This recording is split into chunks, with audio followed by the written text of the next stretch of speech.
विचार रखे हैं वह बहुत ही महत्वपूर्ण है। हम सभी देश की सीमाओं की रक्षा में दिन रात लगे हमारे वीर जवानों के साथ चट्टान की तरह खड़े हैं। उनकी वीरता, उनके कौशल, उनकी सूझबूझ पर देश अटूट विश्वास रखता है। इस सर्वदलीय बैठक के माध्यम से मैं शहीदों के परिवारों को भी ये विश्वास दिलाता हूं कि पूरा देश उनके साथ है, पूरा देश उन्हें नमन करता है। साथियों, पूर्वी लद्दाख में जो हुआ उसको लेकर आपने रक्षा मंत्री जी और विदेश मंत्री जी को सुना भी और प्रेजेंटेशन को भी देखा। न वहां कोई हमारी सीमा में घुस आया है, न ही कोई घुसा हुआ है, न ही हमारी कोई पोस्ट किसी दूसरे के कब्जे में है। लद्दाख में हमारे 20 जाबाज शहीद हुए, लेकिन जिन्होंने भारत माता की तरफ आंख उठाकर देखा था, उन्हें वो सबक सिखा कर गए हैं। उनका ये शौर्य, ये बलिदान हमेशा हर भारतीय के मन में अमिट रहेगा। साथियों, निश्चित तौर पर चीन द्वारा एलएसी पर जो किया गया है उससे पूरा देश आहत है, आक्रोशित है। ये भावना हमारी इस चर्चा के दौरान भी आप सबके माध्यम से बार बार प्रकट हुई है। मैं आपको भी आश्वस्त कर रहा हूं कि हमारी सेना देश की रक्षा के लिए कोई कसर नहीं छोड़ रही है। डिप्लॉयमेंट हो, एक्शन हो, काउंटर एक्शन हो, जल थल नभ में हमारी सेनाओं को देश की रक्षा के लिए जो करना है वो कर रही है।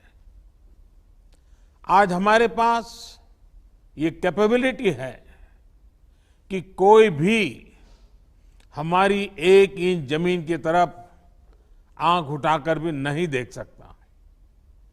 आज भारत की सेनाएं हर सेक्टर में एक साथ मूव करने में पूरी तरह सक्षम है। ऐसे में हमने जहां एक तरफ सेना को अपने स्तर पर उचित कदम उठाने की छूट दी है, वहीं दूसरी तरफ डिप्लोमेटिक माध्यमों से भी चीन को अपनी बात दो टूक स्पष्ट कर दी है। भारत पीस और फ्रेंडशिप चाहता है, लेकिन अपनी सॉवरेनिटी की रक्षा हमारे लिए सर्वोपरि है और आप सबने भी इसी भाव को प्रकट किया है। साथियों, बीते 5 वर्षों में देश ने अपनी सीमाओं को सुरक्षित करने के लिए बॉर्डर एरिया में इंफ्रास्ट्रक्चर डेवलपमेंट को प्राथमिकता दी है। हमारी सेनाओं की दूसरी आवश्यकताओं जैसे फाइटर प्लेन्स, आधुनिक हेलीकॉप्टर, मिसाइल डिफेंस सिस्टम आदि पर भी हमने बहुत बल दिया है। नए बने हुए इंफ्रास्ट्रक्चर की वजह से खासकर एलएसी में अब हमारी पेट्रोलिंग की कैपेसिटी भी बढ़ गई है।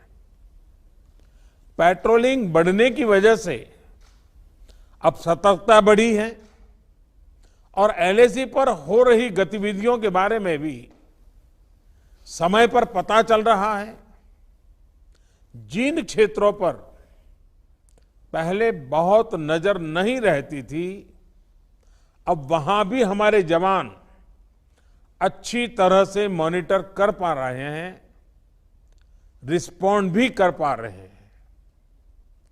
अब तक जिनको कोई पूछता नहीं था, कोई रोकता टोकता नहीं था, अब हमारे जवान डगर डगर पर उन्हें रोकते हैं, उन्हें टोकते हैं।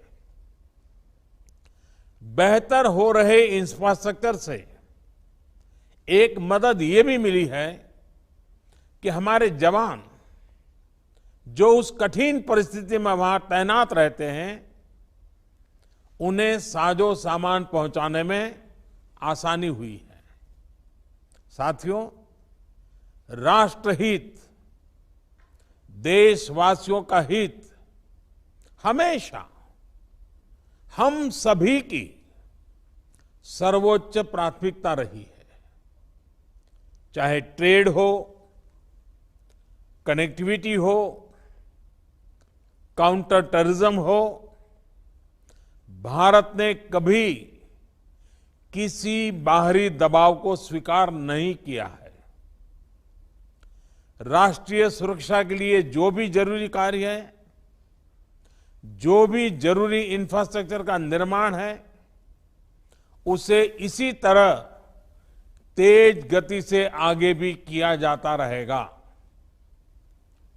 मैं आप सभी को, सभी राजनीतिक दलों को फिर से आश्वस्त करता हूं कि हमारी सेनाएं सीमाओं की रक्षा करने में पूरी तरह सक्षम है। हमने उन्हें यथोचित कार्रवाई के लिए पूरी छूट दी हुई है।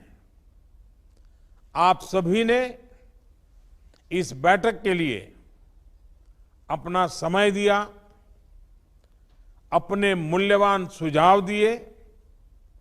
इसके लिए मैं सभी दलों का, आप सभी नेतृत्वगण का हृदय से बहुत बहुत आभार व्यक्त करता हूं और आपके सुझाव आगे की रणनीति में बहुत लाभकर्ता होंगे, ये मुझे पूरा विश्वास है। मैं फिर एक बार इस एकता का संदेश देने में आप जो बढ़ चढ़ करके आगे आए हैं, वे सेना का मोरल तो बढ़ाएगा, देश के लोगों की हिम्मत बढ़ाएगा, लेकिन दुनिया को भी जो संदेश जाना चाहिए वो पहुंचेगा। और इसलिए आज की मीटिंग में आपकी सकारात्मक भूमिका का बहुत मूल्य है, उसका बहुत ऐतिहासिक महत्व है। और इसलिए भी आप सभी अभिनंदन के अधिकारी हैं। मैं फिर एक बार आप सबका धन्यवाद करता हूं। नमस्कार।